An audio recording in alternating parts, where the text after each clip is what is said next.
All right, everybody, welcome to Math with Grace. Today we're going to be going through Geometry, Book 1005, Section 3. Section 3 begins on page 59, and we're going to be talking more about right triangles. And while we're talking about them in regards to the Pythagorean theorem, is there different sides, faces, diagonals, all this different information. So I'm going to slide my book up here and we're going to look at a rectangular solid. And I have two magnets I just happened to find stuck together. So I'm going to use them as my three-dimensional rectangular solid. Now, I suggest if you have trouble visualizing these things that we're going to discuss, that you go and you find a rectangle of your own that you can look at as we talk, as you read through this, as you work through it. So it tells us that a rectangular solid is a figure formed by 6 rectangles, right? The 6 rectangles are called its faces. So the flat sides of a rectangular solid are called the faces. So any face that intersects the base, and the base is kind of a subjective thing. I guess it depends on which way your rectangular solid is facing. But, you know, if we consider this bottom part here, we'll call our base. Here, I'll even write on it. That's our base, okay? So it says any face that intersects the base is called the lateral face. So here's my base. So all of these faces coming up from the base are called lateral faces. So the only one that isn't, right, is the one opposite the base, right? And what would you call that? The top? I don't even know. All right, so the edge of this shape, so the edge is a segment formed by intersecting faces. Where these two faces come together, there's an edge. Where these two faces come together, there's an edge. It's just like this line, this segment formed. Here's an edge, right? These are edges that go across here and here. Here. All right, those are all the edges. We're at this paragraph here.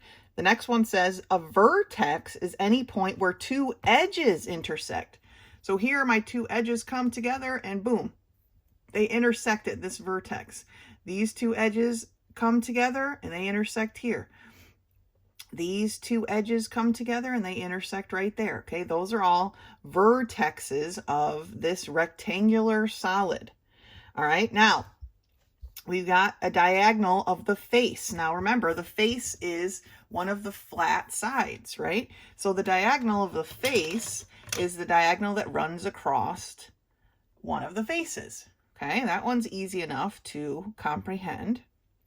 So it's called a segment whose endpoints are non-consecutive, so they're not in a row, vertices. Okay, this vertice and this vertice aren't in a row, right? You can't go from one to the other without hitting something else. So we connect those. So this face has how many diagonals? It has 2, right? That's all we can make on a face. Every face has 2 diagonals. One here, here, these, even the base, okay, and whatever, the opposite of the base or the other base, the top, okay? There's always 2 diagonals of a face. Now, the trickier one, and why sometimes it's nice to have a solid piece to look at, otherwise you can refer to this drawing, is the diagonal of the solid. Okay, diagonal of the face is easy. It's right there. Diagonal of a solid is a little bit different because it's a segment whose endpoints are vertices not in the same face. So for this shape here, the diagonal of a solid goes from this vertice E and comes all the way down to the opposite vertice C. So in our solid shape, it would be like going from this vertice here to this one down here. Okay, it cuts through the solid. Not only does it cut through the solid, but it cuts on an angle, right? See how it would come this way, but it would come this way in a downward motion to end down here, okay? It would be like slicing this in half, okay, sort of. That's the diagonal of the solid, and there are 2 diagonals of this, there are 4 in total, 2 that go this way, right? Because it would be from top to bottom here, and then top on this side to bottom on that side. And then the same from this vertice, top to bottom, top to bottom, okay? And this picture illustrates that, though you really have to have a good eye for what you're looking at. And sometimes when I look at these shapes, maybe it's just me, but sometimes my brain likes to put the dotted lines in the front, and then the shape doesn't change its shape because it's still a rectangular solid, but I have a hard time delineating who's supposed to be in the front and who's supposed to be in the back. But the dotted lines represent the back, right? Represent a hidden edge, okay? So that's how these are represented. So this diagonal of the solid goes from here through the shape to there, okay? This H diagonal comes straight towards you through to B, and F goes directly away from you to D. All right, let's turn the page and keep looking at these. All right, so if we turn the page to page 60, at the top of the page, there's just a little note that says, whenever a right triangle is formed, we can use the Pythagorean formula or theorem to find the missing dimensions. So I skipped the first couple of problems because it's just recognizing the faces, the diagonals, the, you know, what's the measure of the corners. Remember, these are all 90-degree corners, right? That's what makes a rectangle a rectangle. So I wanted to jump ahead to this. So for these problems, we are given the fact that RS is 6, okay? And that SL, which is this edge here, is 4. And, ST is 3. Okay, so they give us the lengths of some of these edges, and they want us to identify all the rest of the ones listed here. Now, to note that all of my vertical edges are going to be a 4, right? Because that's how rectangular solids work. This plane, KNML, that plane is parallel to the plane RSTQ. Therefore, it's equidistant from it. And the distance it is from it is this SL, or 4. So we know that MT is 4. We know that NQ is 4, which is our answer right here, right? What is QN, NQ? It's 4. And we know that KR is 4. And likewise, because this is a rectangle, we know that the distance between R and S is the same distance for QT, okay? Because that's how rectangles work, right? Opposite edges are equal. Opposite sides are equal. So we know that QT is 6, and these are all, not all of them that you have to answer, but some of them. And then we also know, because opposite sides of a rectangle are equal, that ST is equal to RQ. So RQ must be 3 as well. Okay, we know those things right off the bat, which is why I'm not doing all of the problems, but I wanted to do some. So the next one that I'm doing is 3.9, and it wants us to find QS. And QS is a diagonal of that face, that bottom face. So what I'm going to do, and because I like to see things, is I'm going to pull QS, the triangle here that's formed, out. And so its triangle, it looks like this. Okay. And this is Q, and this is R, and this is S. All right. We could, now, not obviously not going to fit exactly, but this is the triangle that's right here, right? QRS. I just pulled it off of that bottom face. So I know that this is a right triangle, correct? I also know the distance of QR, right? We just said that RQ or QR is equal to ST. So this is a 3.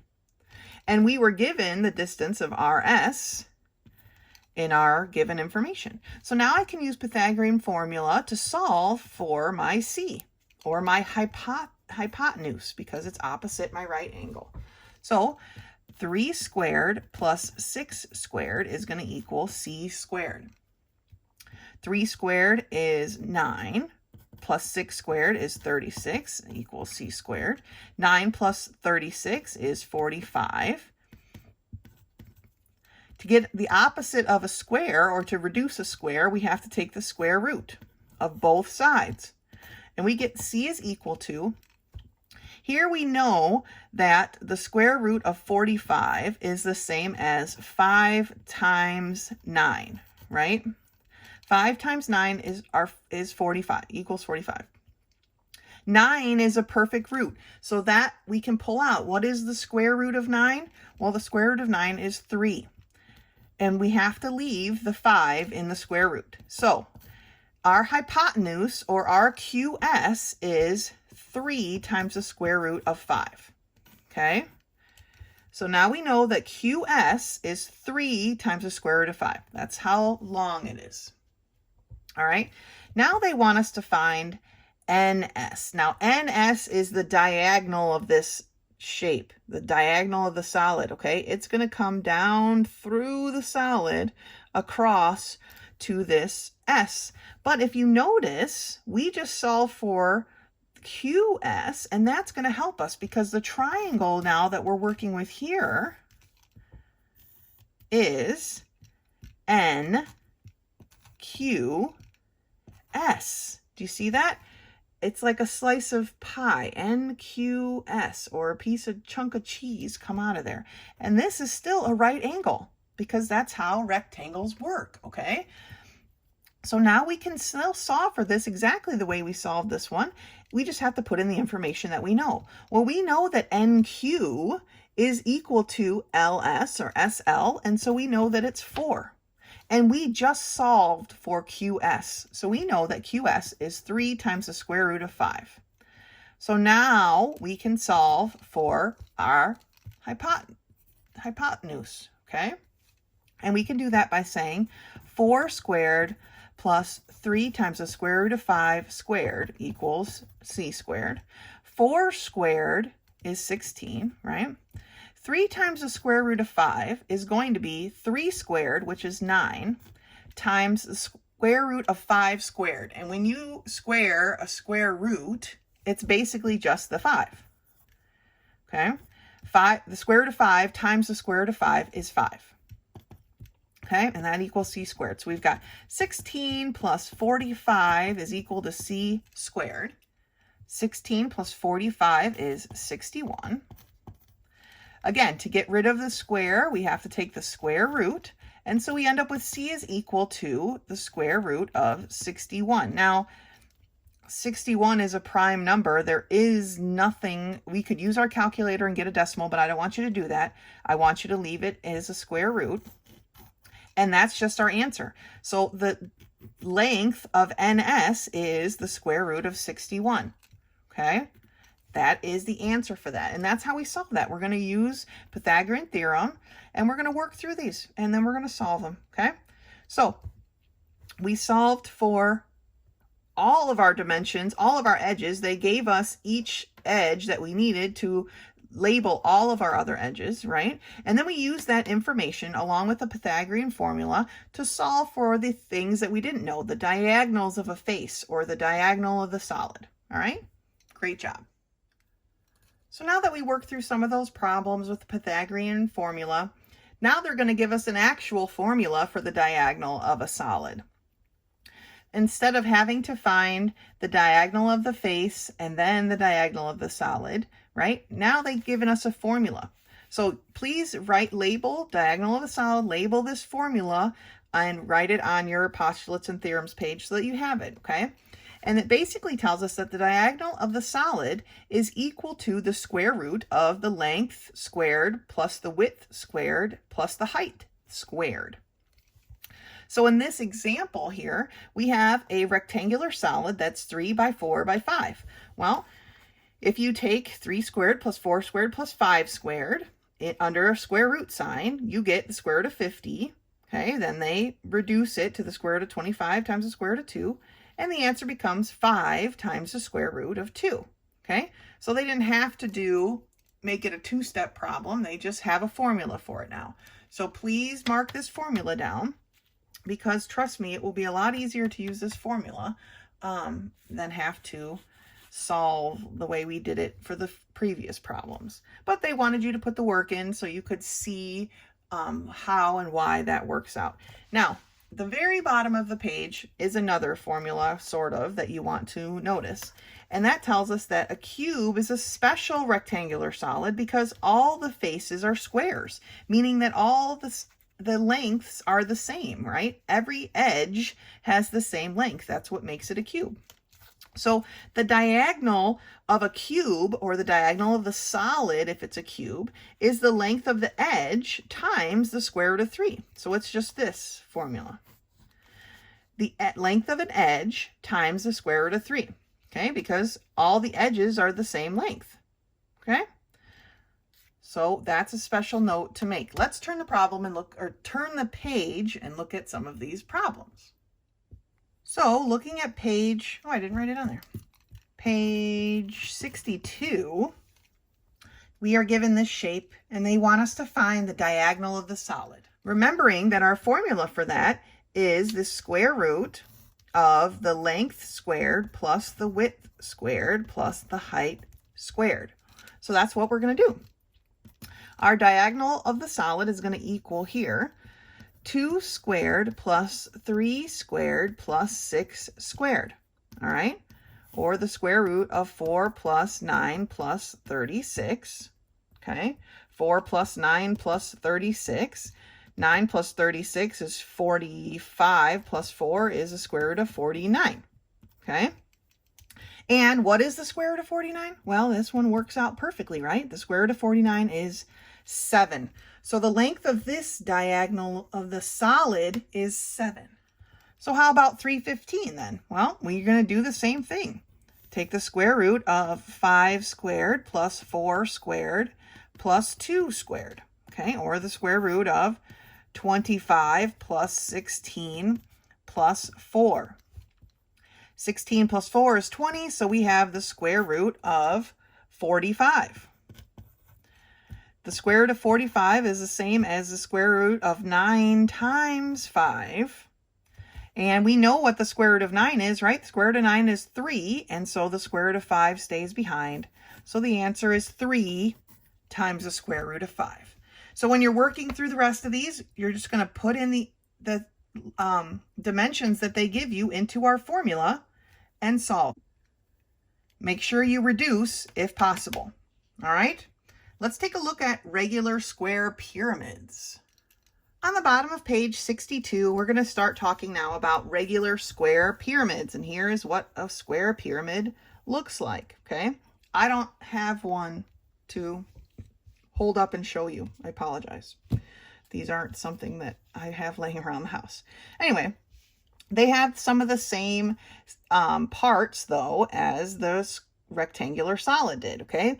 They have a base, first of all, that is a square, okay? And the lateral faces are congruent isosceles triangles. So the lateral faces are all the triangles that come up off of the base. There are 4 of them, okay? There are 4 triangles that attach to the sides of the square, and then you fold them up together, and they make this pyramid, all right?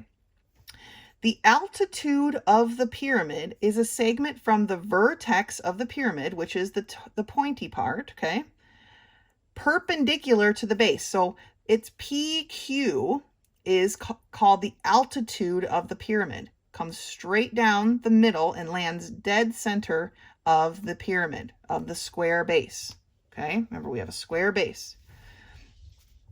The slant height, okay, this is another term, and they usually use that weird L that looks like this. I just use a cursive L. I don't know. To me, that looks like a Z. So I use a little cursive L, but that's how they describe their slant height. Okay, you'll see on the next page. That's how they label it. The slant height is the altitude of one lateral face. So if you're just looking at a lateral face like this, the slant height is the altitude that comes down on the lateral face. Okay, that is this PR here in their drawing. That is the slant height. Okay, and it says right triangles are formed using the altitude, the slant height, and an edge. So we have a right triangle, PQR. Okay, that makes a right triangle. We also have a right triangle in PRC. Okay, because altitudes come and are perpendicular. All right, so that's how they're going to use what the information they're going to use on the next page here to solve these problems. It says find the slant height and K, which is one of these lateral edges, okay, for this pyramid where AB is 6, QR, which is right inside here, is 3, and PQ, which is our altitude of our solid, okay, is 4. So I've kind of labeled them in my drawing so you can see. But they're using the Pythagorean formula, okay? To find the slant height, we know that the slant height has to equal 4 squared plus 3 squared, and that's what they did here, okay? So the slant height is 5. Now that they've found the slant height, okay, they can find the lateral edge because they needed the slant height to do that, right? So we know that the lateral edge is 5. We also know that RC, even though it's not labeled here, remember this is a square, so BC is 6. Well, this altitude comes down and is perpendicular, but it also bisects BC. So we know that RC is 3. Okay, just the same as QR was 3 because its altitude came down and landed in the center, which means it split all of this in half. Okay, if we drew all 4 of these lateral or these slant heights, it would make 4 little squares inside of this bigger square. So it would be cutting the squares into fourths, which basically means we're cutting each edge in half. Okay, so we know that RC is 3. So now we can find K because this is a right triangle. And so we take 5 squared plus 3 squared equals K squared. And we solve for that. And we get the square root of 34, which cannot be reduced. Okay, and some of these answers are just going to be like that. Square root of something that cannot be reduced. But sometimes it can be reduced, so you need to take that step. Okay, let's take a look at some of these problems. So in section 3 on page 63, we are at the very bottom of page 63, we're working with this regular square pyramid. Okay, I kind of abbreviated it, but there it is. Regular square pyramid, so the base is a square. And they've given us some information. They've told us that RS is 6, that PX is 4. So PX is my altitude. I'm going to try to squeeze it in here. I'll write the 4 like right here. PX is 4. And they want us to find the rest of the measurements of this shape. Well, we know that all the other edges of the square are 6, right? So anywhere that's listed, we know that's going to be a 6. Easy enough. We know that these little pieces here, because this breaks it in half, are 3. So SY is 3 and YT is 3. All right, that's easy enough. We also know that XY, for the same reason, is 3. Okay, this portion here from my altitude of the solid comes, remember, it comes right down in the center of the square. So from the center of the square to one side is going to be half of the side of the square. So it is as well 3. So that's number 27. 28 asks us to solve for PY. Now PY is the slant height, remember? So this is the triangle that I'm working with to solve for PY. It is triangle PXY. You see it inside of there? This is my altitude, so I know that it's 4.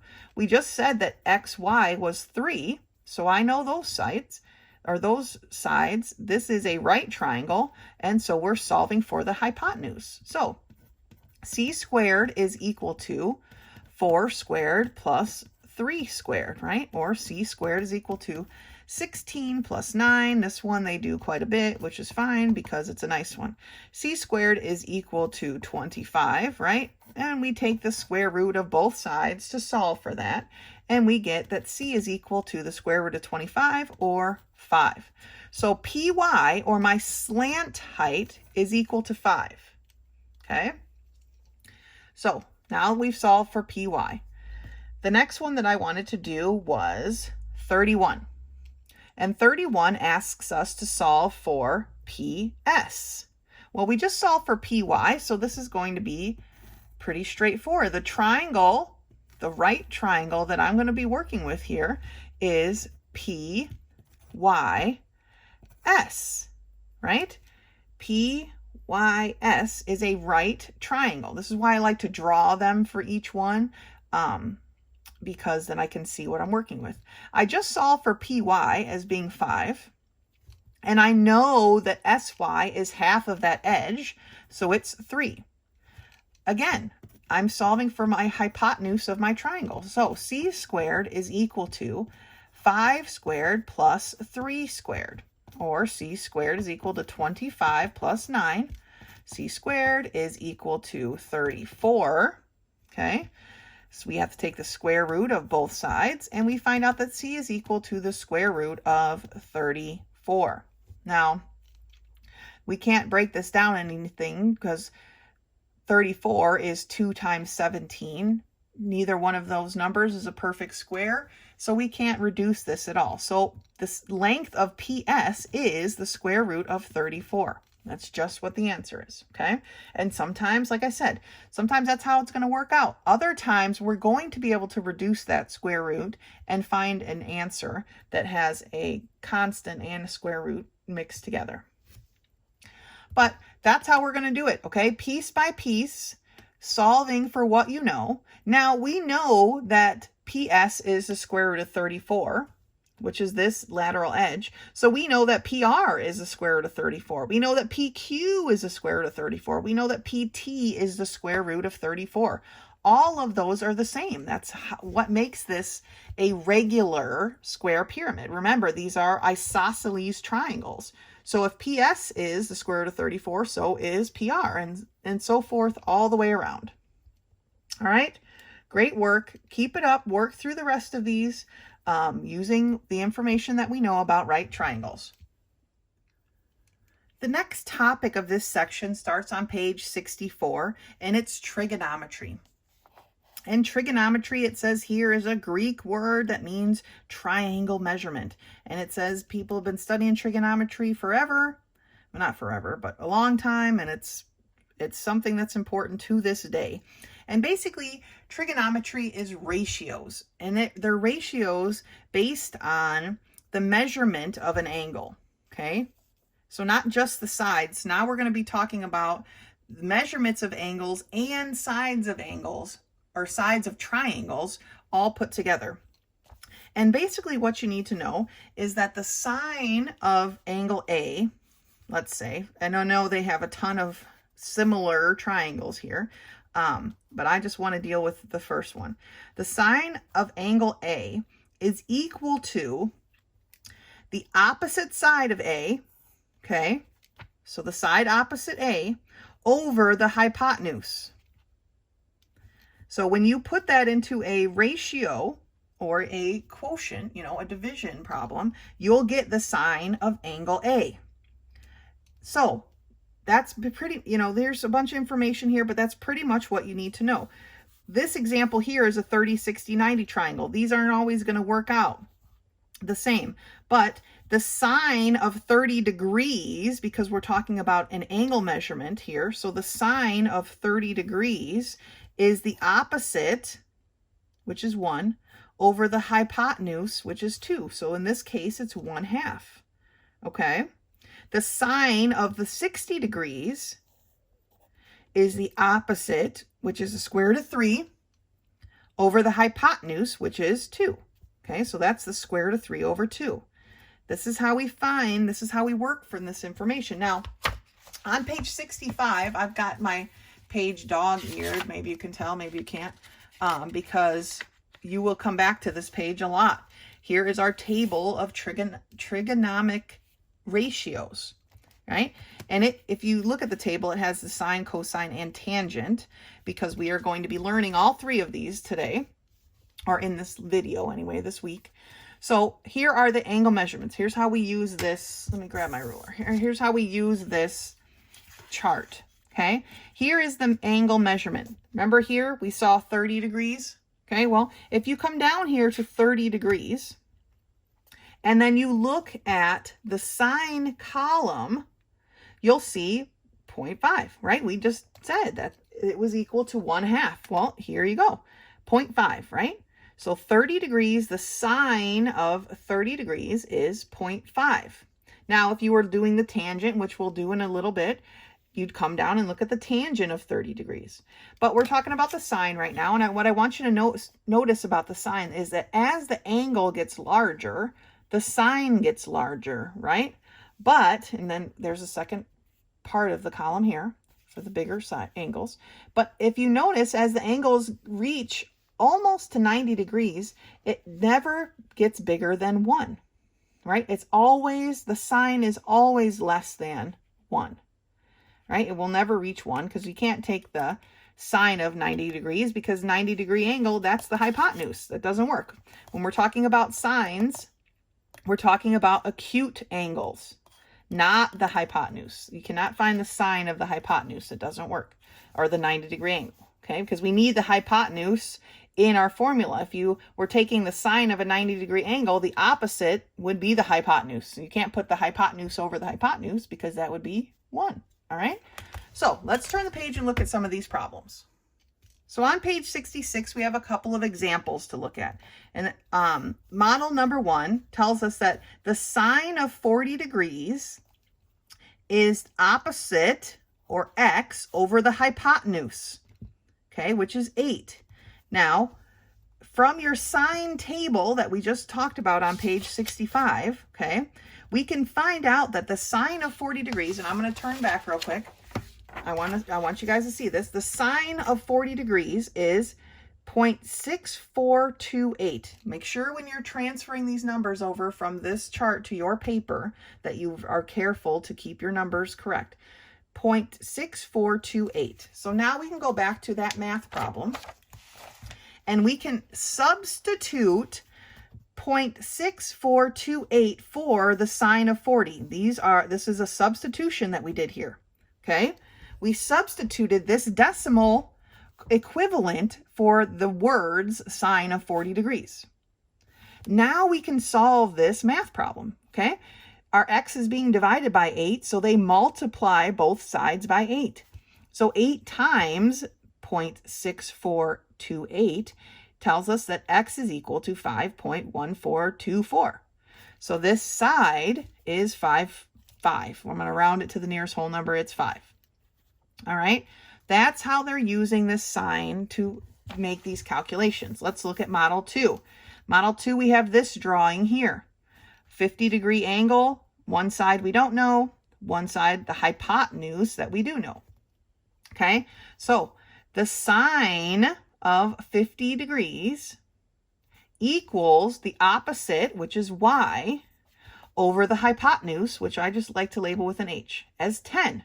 Okay, so y over 10. Again, if you go to your chart, you'll see that the sine of 50 degrees is 0.766. Now you've substituted here, and you can solve. Multiplying both sides by 10, you find out that y is 7.66.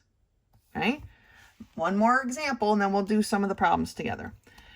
Model 3, the sine of x degrees. Now they're not giving us the degrees, okay? So the sine of x degrees is equal to the opposite, which is 3, over the hypotenuse, which is 5, all right?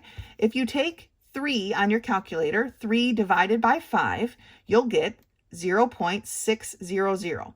So we know that the sine of x is equal to 0.600. So we go to our chart. And now we're looking at our chart and we want 0.600. So we're going to go down until we find 0.60. Well, this says 0.1, but we're going to round. We're going to say that of the numbers 0.58 or 0.60, that one is the closest. Okay, this time we have to choose something that's almost right. This one is the closest, so our angle must be about 37 degrees. And if you notice, that's what they put. Okay, so when you're answering these questions, if you put 36 for this, I'm not going to mark it wrong, because I know a lot of these are your best guesstimate, but 37 is the best one because we needed this 0.6. If you can get the first two numbers right here, that would be great. So let's take a look at some of these actual homework problems. So looking at page 67, let's do 335. The directions here say, state the sine ratio for each labeled angle and leave your answer in a reduced fractional form. Okay, for 35, they want us to find the sine of angle A. Well, remember that sine is equal to opposite over hypotenuse. Okay, well, the opposite of angle A is 3, and the hypotenuse is 5, right? Because it's opposite the right angle. So the sine of angle A, because they don't want you to solve it any farther than this, is 3/5. All right? Looking at 39, they want the sine of angle F and the sine of angle G. Okay? Two different things. So for F, our opposite is A, and the hypotenuse is C. Now, these are just variables, so we obviously can't reduce it or change it. That's just the answer. Then for angle G, its opposite is B, and still the hypotenuse remains the same as C. So for angle G, it's B over C. Okay, so for the problems on this page, they just want you to write the ratio, reducing where possible. Okay, let's turn the page and do a couple more. All right, so the next problem I want to look at is 342. And the directions for this one say, state the equation you can use to find x, but do not solve the equation. Okay, so they give us this shape, this triangle, and we have an x and a 13 and a 40 degrees. Well, if we notice, this x is opposite the 40 degrees, so we can use our sine formula. So the equation that we would use is the sine of 40 degrees is equal to x over my hypotenuse, which is 13. Okay, that is the formula that we would use to solve this problem, but they're not asking us to solve it. They're just wanting the formula. So for the rest of them in that section, they just want you to write the formula that you would use to solve the equation. Now, 48 and the problems that follow, they want you to use the table now and actually solve for x to the nearest 10th. Okay, so I'm given this shape here. First thing I want to do is write the formula that I would use to solve. Well, this x is opposite my 20, so I'm going to use the sine of 20 degrees is equal to x over my hypotenuse, which is 8. All right, now I need to use my chart to figure out what is the sine of 20 degrees. So if I go to my chart here and I go to 20 degrees, I'll see that the sine of 20 degrees is 0.3420. So 0.3420 is equal to x over 8. Now I can finish solving this problem as a regular algebra problem. We need to get x by itself. It's being divided by 8, so I'm going to multiply by 8 on both sides. Okay, these cancel, so I'm left with x is equal to 8 times 0.3420, which tells me that x is equal to 2.736. Now, the directions told us to round to the nearest 10th, so I'm rounding my 7 based on my 3, and that tells me that my answer is going to be 2.7.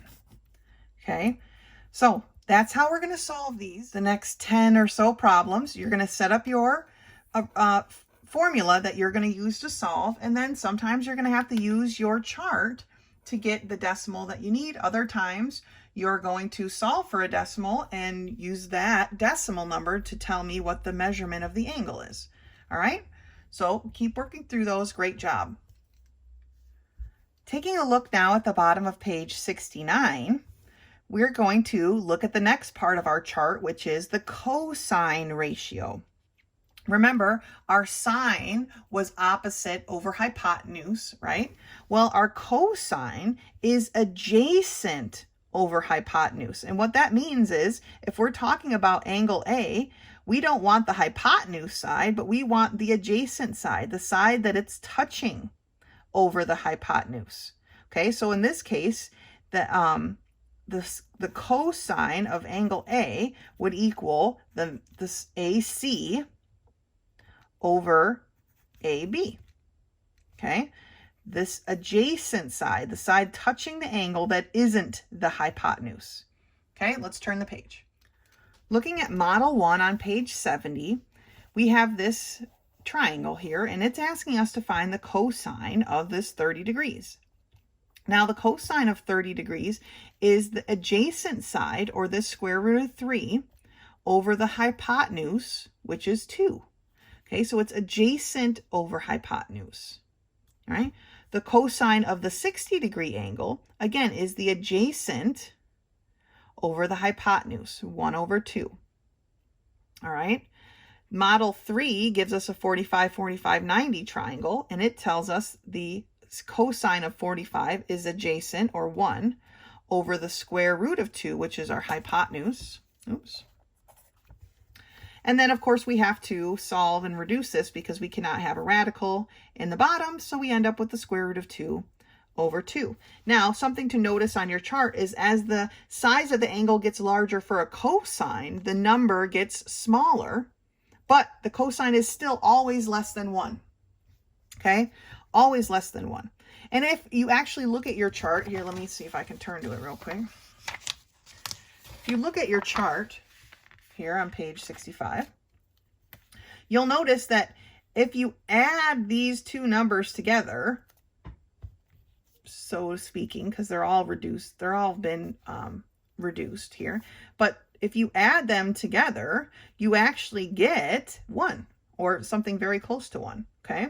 Because together they add up to 1, our sine and our cosine. That's what I'm talking about, okay? Very close to 1 they will add up to. So as the cosine, as the angle of the cosine gets larger, it actually gets smaller. It starts at 0.9998, where remember our sine ended at 0.9998. So they're kind of opposite of each other, which is something you'll notice as you work through these problems. So going back to page 71 here, let's look at a couple of these models. Model 1, and they want you to use information from the table. They've written it here.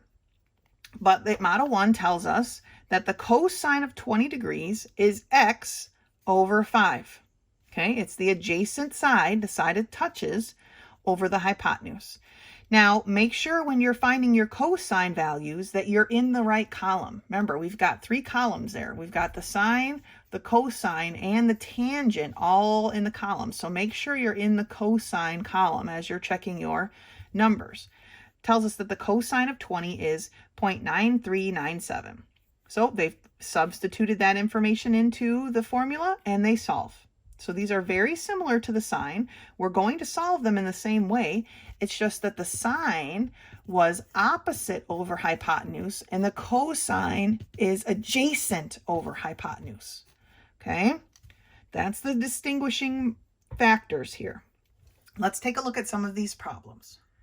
Now I'm on page 71 and I'm going to work through problem 360. Now I'm only working through one problem with you because they've got a lot less cosine problems for you to do in this section, only because the steps you take to solve for the cosine, other than choosing the sides correctly, are exactly the same as you just did all those problems for the sine. So mathematically, solvation is the same. We just have to make sure we're using the proper formula. Okay, so for 360, they want us to find x to the nearest tenth.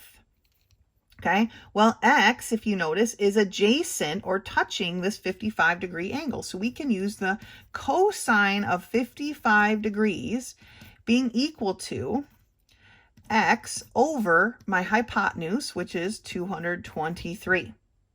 Okay, Now I need to use my chart to find what my cosine of 55 degrees is, and that is 0.5736 equals x over 223. I substituted in an equal value. All right. Now I need to solve for x. Well, x is being divided by 223, so I'm going to do the opposite and multiply both sides by 223. The 223s on this side cancel. Now my x is by itself. Using your calculator, multiply these together and you get 127.9128. Now, they want us to round to the nearest tenth. So we're rounding this 9 using a 1, and that tells us that our answer is going to be 127.9. Okay, so x is 127.9. So as you can see, after you get your formula set up using adjacent over hypotenuse, solving for these problems is the same as solving for the signs that we just did. So I'm only going to go through one with you. Obviously, if something comes up and you're having problems with these, please let me know. But the next thing we're going to look at is tangent.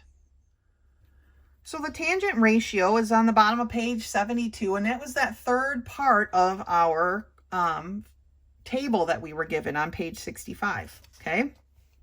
And now the tangent is not including the hypotenuse. It is the opposite side, and remember, these always have to be the acute angles. We're not talking about the 90-degree angle. We're only dealing with acute angles here, okay?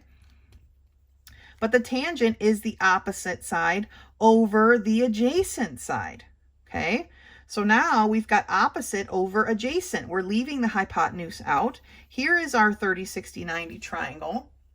The tangent of 30 degrees is the opposite, or 1, over the square root of 3. We know we can't keep a square root of 3 in the bottom, so we have to mathematically remove that. And so we end up with the square root of 3 over 3. Now the tangent of the 60-degree angle is the opposite, or the square root of 3, over the adjacent, which is 1. So it's just the square root of 3. Now something to notice here is that the tangent ratio number can be greater than 1. So this number can be greater than 1 as we're working through them. Let's take a look at some more models over here on page 73. If I can get them all on the page. Here we go. Oh, we don't need the top. Model 1. The tangent of 30 degrees, okay? Here, we're not given the hypotenuse. We don't know what it is. But the tangent of 30 degrees equals 6 over x, okay? We can look up the tangent of 30 degrees on our chart. Make sure, again, that you're in the right column, okay? And we find out that the tangent of 30 degrees is 0.5774 equals 6 over x. Now, our x is in the denominator this time. So we have to move it to the numerator, right? And we do that by multiplying both sides by x. When we multiply both sides by x, x still isn't by itself. So now we have to do another step. To get x by itself, now we have to divide both sides by this 0.5774. 0.5774. And we find out that x is equal to 10.39. Okay, model 2, with this triangle here, we have a 40-degree angle and a 12 and an x. Well, tangent is equal to opposite over adjacent. So it's equal to x over 12. We substitute in our tangent from our formula, or from our chart on page 65, okay? Multiply both sides by 12 and find out that x is equal to 10.7. All right, so let's take a look at some of these problems. All right, I'm going to look at one problem from page 73 and one from page 74. The problem from page 73 is 370, and they want us to find x to the nearest tenth. Okay, well, here's my 20 degrees, right? This is an opposite, and I have an adjacent. I don't have the hypotenuse, so I'm going to have to use the tangent. So the tangent of 20 degrees is going to be equal to x over 10. Flipping back to my chart real quick, I find 20 degrees and that my tangent of 20 degrees is 0.3640. So we fill that in here. 0.3640 is equal to x over 10. X is being divided by 10, so we're going to do the opposite and multiply both sides by 10. X is equal to, remember when we multiply anything by 10, no matter how weird it looks, we move the decimal one place. So X is equal to 3.640. Now, we wanted to round to the nearest tenth, so we're rounding the 6 based on that 4. And so if 6 doesn't change, so our answer is 3.6. Okay? Now for 76, they want us to solve for angle A to the nearest degree. Now, here's angle A. Here's my hypotenuse, which I don't know. I have an opposite and an adjacent. So again, tangent ratio. Tangent equals opposite over adjacent. So the tangent of angle A is equal to 3 over 8. Now, when we divide 3 over 8 on our calculator, we get that the tangent of angle A is equal to 0.375. Okay, now let's go back to our table, okay, on page 65. You're going to be using this a lot. That's why I folded the corner over so I could find it real easy. We need to look at the tangent column and find 0.375. Well, here's the tangent column, and I'm going to go down till I find my 0.3s. Now I need 0.375. Well, guess what? There isn't one. This is what I'm talking about when you're going to have to make your best guess. So we need to decide which is closer, 3.64 or 3.83. Well, gosh, it seems like we're pretty much right in the center, right? I am going to round up. Okay, because if I rounded here based on this 5, it would be 3.8. So I'm going to say that the measure of angle A is equal to, going across here now to the degrees, 21 degrees. Now, if you put 20 degrees for this problem, I'm not going to mark it wrong. Okay, but these are the things we kind of have to think about. If we rounded our 3.7, it would be 3.8, and 3.8 is closer than 3.6, so I chose 21 degrees. So the measure of angle A is about 21 degrees. Okay, so these are how we're going to do the rest of those tangent problems on page 74, page 73 and 74. Use your chart, use it wisely. Okay, now I want to take a minute here and show you how to use the sine, cosine, and tangent on your calculator. Because we live in the world we live in and calculators aren't going anywhere, they're only getting better and smaller. I've got one on my watch, for heaven's sakes, although that was been around for a long time, but back then it could only be a watch and a calculator. Now I can do 1,000 things on my watch, but that's besides the point. I want you to know how to use your calculator with these problems, okay? The chart is great. It rounds it to the 4 digits for you already, but you can use your calculator to solve these as well. So let's take a look at, let me get my ruler here, at the 10 degrees, okay? 10 degree angle. So if I want the sine of 10 degrees, on my calculator, I have a sine, cosine, tangent button. Each one has its own thing. So the sine, if I want to find the sine of 10 degrees, I just push sine and see how it has a open parentheses. That's where I put in my number. Now you can close the parenthesis, but you don't have to. Maybe your calculator is slightly different, but you just put that in and hit equal. And as you can see, the calculator isn't going to round it to the 4th digit, which is why the chart is nice, but you can still use your calculator to solve these. And so it's the same, right? 0.1736. They use the 4 to round the 6, and so the 6 just stayed, all right? Let's do the cosine. So the cosine of 10 degrees is 0.9848. 0.9848. And they used the 0 to round the 8, so it was just 8, okay? And of course, then the tangent of 10 degrees is 1.763, okay, or 1.763. So it's very easy to find these on your calculator. If you want to use a calculator instead of the chart, go ahead. That's fine. Just know that I would use this entire number in your calculation and not round until the end. That's the only thing I can give you, okay? These are all rounded to the nearest, what is this, 10th, 100,000th, 10,000th. Okay, so they're all rounded already for you, but when you're doing math, you don't want to round until the end. So, but I wanted to show you on your calculator because you can do this, okay? You can do the sine of 30 degrees equals 0.5 or 1/2, right? The sine of 65 degrees equals 0.9063 and so forth, all right? So the chart's here and it's nice.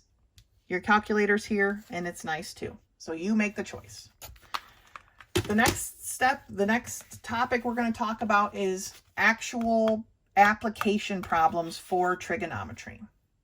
So this topic starts on page 74 and it's called indirect measures. And what they're saying is that a lot of times you want to find the length of something, but you can't put a ruler on it, okay? You can't measure it directly. So we have to use similar right triangles and trigonometry to find the measures indirectly.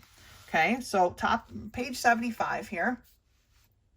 We've got this drawing and it says, suppose you want to find the height of the flagpole. Using similar triangles, you can go about it in this way, okay? The sun is casting a shadow here on little old you, okay? You are 5 feet tall, all right? And your shadow, which is this AB, is being cast by the sun. Well, there's also a shadow being cast by the sun of the flagpole, okay? And those things become related.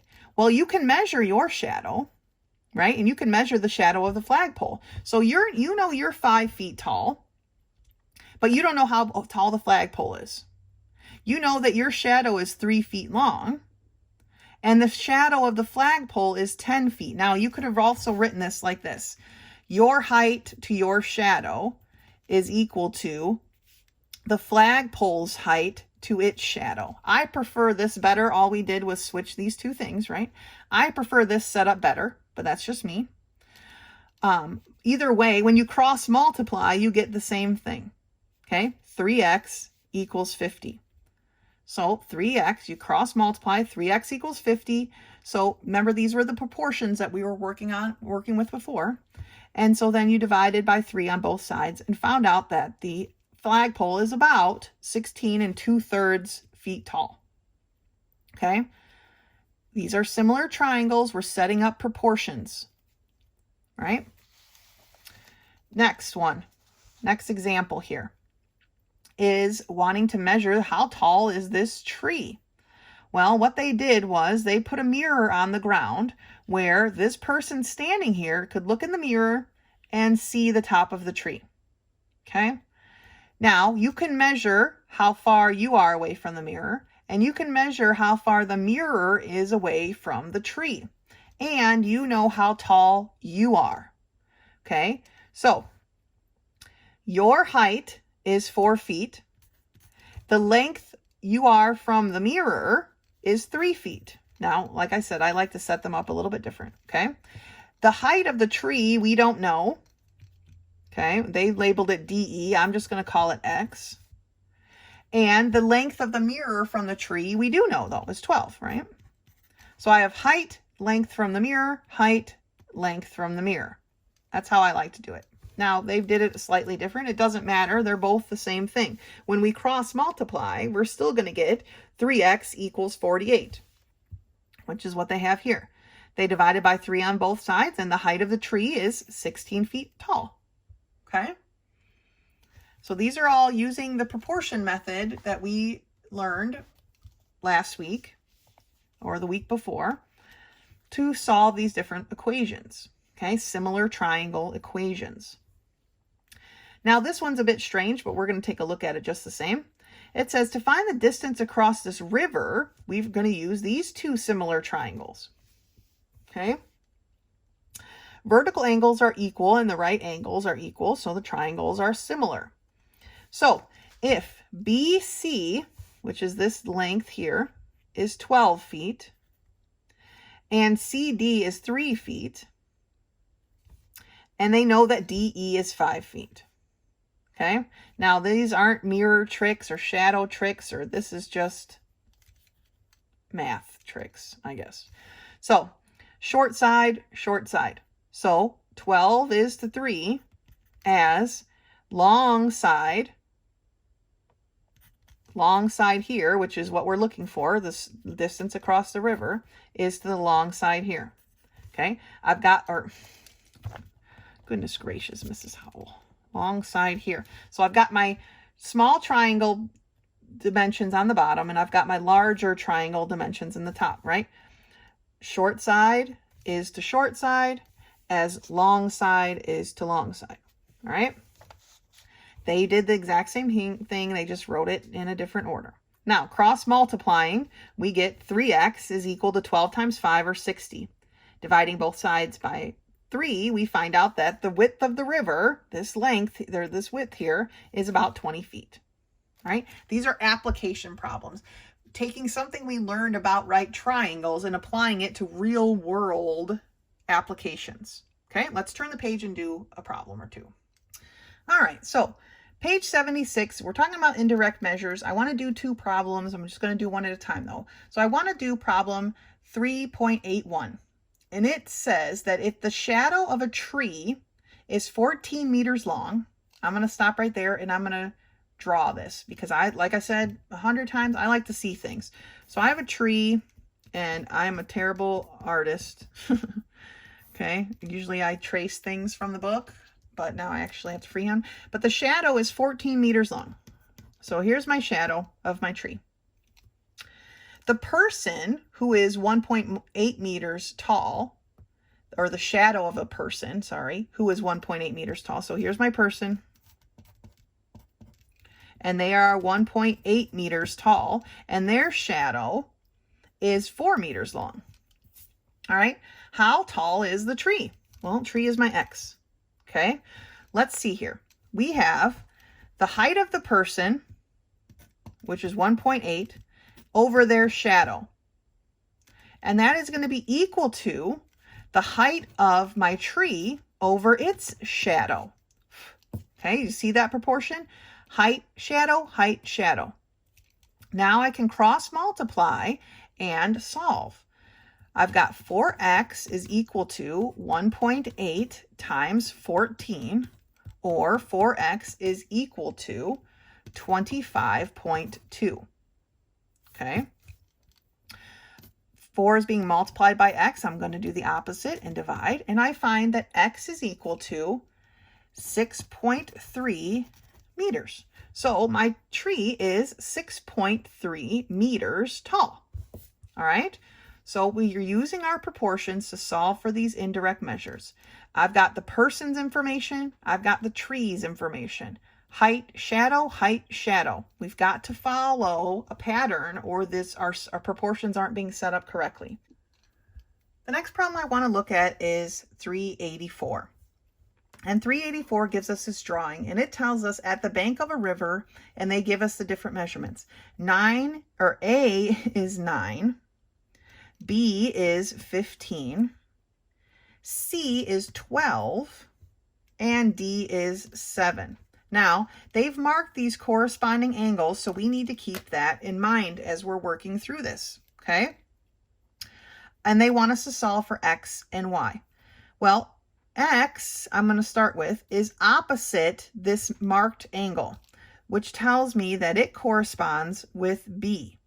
So I can say that X is to 12 because that's the other measure, the only measure of this triangle that we're given. So X is to 12 as its corresponding part, or 15, is to this corresponding part, okay? I know that A corresponds with C because it's the other side touching this angle, okay? This angle here, these are corresponding parts. A and C correspond. So I can put a 9 here. So side opposite this angle is to this given kind of flat side, as the side opposite the angle is to its kind of flat side, okay? Now we can cross multiply and solve. We've got 9x is going to be equal to 15 times 12, or 9x is equal to 180. 9 is being multiplied by x, so we're going to do the opposite and divide, and we end up with x is equal to 20. Don't forget your unit of measure, and that is feet. So x is 20 feet. Now, solving for y is going to be very similar, because again, I want to use the angle or the side that they gave us, not the one that we just solved for, because if for some reason we did this wrong, then my next calculation would definitely be wrong as well. So I'm going to say that y is to 12. Okay, now they are adjacent sides. So y is to 12, right? As 7, that's its corresponding side, is to 9 again, right? The 12 and the 9 are partners. So y is to 12 as 7 is to 9. And now I cross multiply again. 9y is equal to 12 times 7, or 9y is equal to 84. 9 is being multiplied by y, so we're going to do the opposite and subtract, or opposite and divide. And we find out that y is equal to 84/9, or 9.5. I don't normally like mixed measures, but since we're talking about feet, that works out okay. So we find out that y is 9.5 feet. Sorry, not 9.5, 9 1/3. 9 1/3 feet, because there's a 9 under here. So 9 1/3 feet. All right, so the last topic of the week is on page 77, and it's using trigonometry. And it says, knowing the measure of one of the acute angles, we can apply one of the trigonometric ratios to solve for the right angle. Remember, sine equals opposite over hypotenuse, cosine equals adjacent over hypotenuse, and the tangent is equal to opposite over adjacent. Using that information, we can figure this out, right? How far above the ground is the kite if 300 feet of string is out and a 40-degree angle is formed with the string to the ground? How high is it? Well, we have the angle, we have an opposite, and we have the hypotenuse. Okay, so we have the opposite and the hypotenuse, so we can use the sine. The sine of 40 degrees is the height over 300. And then solve it like we've done all along, like we've been doing all video, okay? What about this river? We know that the length of this bank is 60 feet. We don't know how wide the river is, but we're looking at it here at a 25-degree angle. Well, we have the opposite and the adjacent, but we don't have the hypotenuse, right? So we're going to use a tangent for this one. Now we need to start recognizing when to use the sine, the cosine, or the tangent. We have an angle, and we have its opposite and its adjacent. Well, we don't actually have the opposite. It's what we're solving for, right? But we have its adjacent. So the tangent of 25 degrees is equal to the opposite, or x, over adjacent, or 60. Using our chart or your calculator, you can solve for that. What about this tower? Okay, we know that the sun is shining down, causing a 50-degree angle up here, casting in the tower's shadow. We know that the tower is is X amount of feet high, and we know somehow that this length is, maybe it's a cable that's holding the tower up, and this cable is 90 feet. Well, here's our angle. This is our 90 degrees. So we have the adjacent and we have the hypotenuse, right? So we can use the cosine. The cosine of 50 is equal to adjacent over hypotenuse. Solve, solve, solve, and we find out that our tower is 57.9 feet high. So let's take a look at a couple of these problems. All right, so problem 386 reads, the angle looking up at the sun is 70 degrees and a flagpole casts a shadow of 15 feet. So here is my flagpole, okay? And it's casting a shadow of 15 feet. We are looking up at it at a 70-degree angle. How tall is the flagpole? Well, what do we have here? We have opposite, right? This is our 90 degrees, so here's our hypotenuse. We have an opposite and we have an adjacent. We don't have the hypotenuse here, so we have to use a tangent. So the tangent of 70 degrees is equal to, remember, sine is equal to opposite over hypotenuse. Cosine is equal to adjacent over hypotenuse. And tangent is equal to opposite over adjacent. So our tangent is going to be the opposite, or x, over the adjacent, or 15 feet. Using your calculator or your chart on page 65, we find out that our tangent is equal to 2.7475. is equal to x over 15. We need to get x by itself. It doesn't like people. It wants to be alone. So it's being divided by 15. We're going to do the opposite and multiply both sides by 15. My 15s cancel, and I'm left with x equals, you can multiply this on your calculator, and you get 41.2125. Now, the instructions tell us to round off to 1 decimal. I'm not sure why they call it that and don't just say to the 10th place like they normally do, but to 1 decimal. So we're rounding this to based on this 1, so it's not going to change. And so our answer is 41.2 feet. Remember your unit of measure, please. Okay, I know we leave it off because we're doing just the math part, but when you put your answer down, remember your unit of measure. Okay, the flagpole is 41.2 feet tall. All right, let's look at 87. So 3.87, it tells us that the shadow of a building, oh man, I gotta draw a building. The shadow of a building, okay, here's my building. The shadow is 40 feet long. 40 feet long. So I got the sun coming down like this, right? The shadow of the building is 40 feet long. The angle between the ground and the line of the sun, which is this, so the ground and the line of the sun is 35 degrees. Find the height of the building. All right, well, what information do I have here? Do I have the information about my hypotenuse? I don't, right? So if you aren't given the hypotenuse and you aren't asked to solve for the hypotenuse, good chances are you're using a tangent here. I'm trying to solve for the opposite and they've given me the adjacent. So I'm using a tangent again. So the tangent of 35 degrees is going to be equal to opposite over adjacent, or x over 40. Looking up tangent or putting it in your calculator, the tangent of 35 is 0.7002 equal to x over 40. X being divided by 40, we need to do the opposite and multiply both sides by 40.